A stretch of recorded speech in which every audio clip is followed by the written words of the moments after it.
So आज आपण train करणार आहे आर्म्स.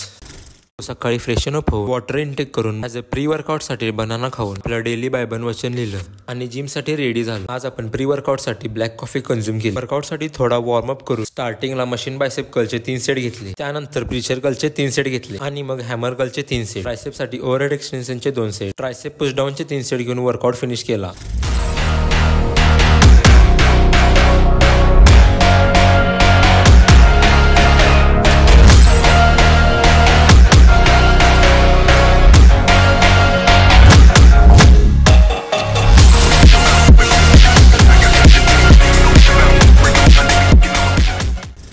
घरी येऊन पोस्ट वर्कआउटसाठी प्रोटीन स्मूदी कन्झ्युम केली. लंचसाठी अंडा भुर्जी आणि चपाती खाल्ली. आज पाऊस खूप जोरात पडत होता. थँक गॉड की आपण कार्डिओला जाण्याच्या आधी पाऊस थांबला. आपण आपला कार्डिओ सेशन कंप्लीट करून घरी येताना बनाना आणि चिकन घेऊन आलो. आपले ओट्स रिरॅक्ट करण्यासाठी हेल्थ कार्ड मधून ओट्स घेतले आणि आरमानला परफ्यूम घेण्यासाठी डीमार्टला आलो आणि रात्री डिनर मध्ये व्हेजीज, डाळ, भाकरी, चिकन, राईस आणि मूग कन्झ्युम केलं. तर आजच्यासाठी एवढंच. Time to do it again tomorrow.